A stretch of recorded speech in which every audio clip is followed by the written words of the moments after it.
Welcome to another episode of Joan Deserves a Musical, where I talk about my efforts to turn the life of Joan of Arc into a family-friendly animated musical.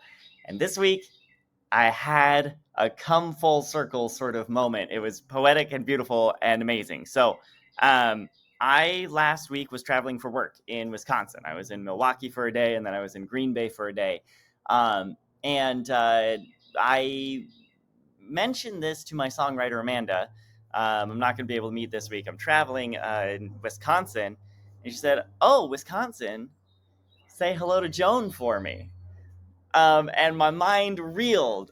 Some of you may remember when I first met Amanda Vernon, my songwriter, our very first Zoom call. She told me that she went to school at a university in Wisconsin. I forgot that that's where it was.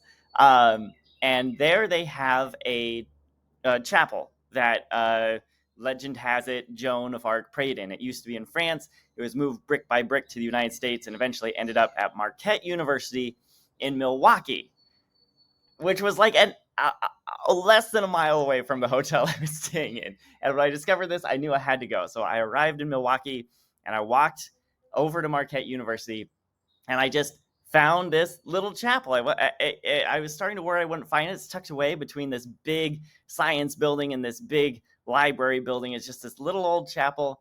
And I went inside, and it's beautiful inside, just a gorgeous medieval little private chapel.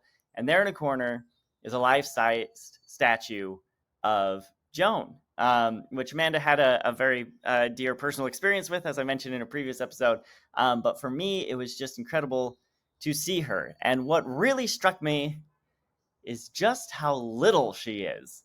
I asked the chapel guide if this is life-size, and he said, yeah. And I said, how accurate do you think it is? And it turns out we actually know pretty precisely Joan's size and build. We have the receipts from the order Prince Charles put in for armor that was custom built to fit her, and for some clothing that was tailored to fit her. And so that is very precise measurements. And it turns out she was just right around almost exactly 5 feet tall, weighed about 100 pounds, not a big person.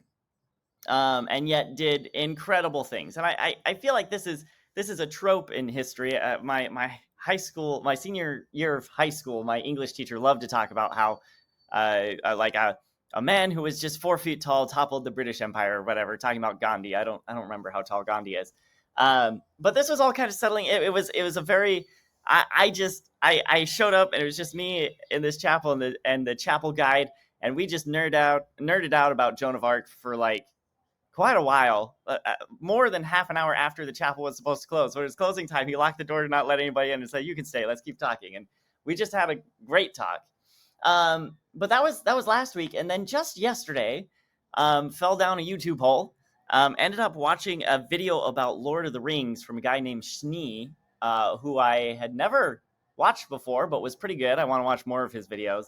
And he said some really interesting things about the hobbits. Aragorn is the one with the grand destiny. Aragorn is the hero who pulls the magical sword from the stone, so to speak. He is the leader of the forces of good, and he's the one who, in the end, marries the princess and becomes king and lives happily ever after. That is the classic plot of human triumph, and it happens to our secondary protagonist, if you'd even call him that. And it's our secondary plot, secondary to our main plot, of Hobbit triumph. And Aragorn's plot is not unimportant, no, on the contrary, it's very important, it's heroic, it's a huge part of the story, but it's very pointedly and explicitly positioned underneath the Hobbit plot. A diversion. This thing that is usually the focus of a fantasy epic is the secondary plot. The primary plot is just these little hobbits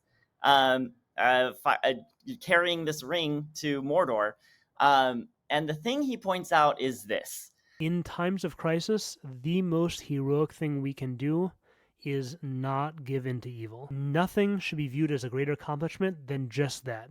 The most challenging obstacles, the most difficult crises of our lives don't ask courage from us or strength or wisdom or ability. They just ask for goodness. And that kind of heroism requires a different type of hero. It's not someone big and strong and brave and charismatic. It's not someone wise or someone with great ability. A person who is built to withstand evil will be someone wholesome. And when I think about Joan, there is a story of a king ascending to a throne. It's not as exciting. He is not. Charles is no sort of action hero. There aren't going to be any legends or epics about him. But I have often wondered why. I've said Charles goes through more of an arc than Joan does. So I have wondered, why is he not the main character of the story? And I think the answer is exactly this. The story is not about resisting evil, but holding on to good, clinging to the things that you believe. And Joan does that. And because she does that, she's able to help coax Charles through an arc and accept his role as king and really start to lead. And I think this is an exciting new lens for me to look through this story. I'm going to do another round of revisions to my script and try to make this theme play through. And I sent a very excited email to Amanda saying, I think this needs to come into the music. The fact that she's small is very important. So yeah, just kind of lots of things coming together here. And those are my thoughts for this week.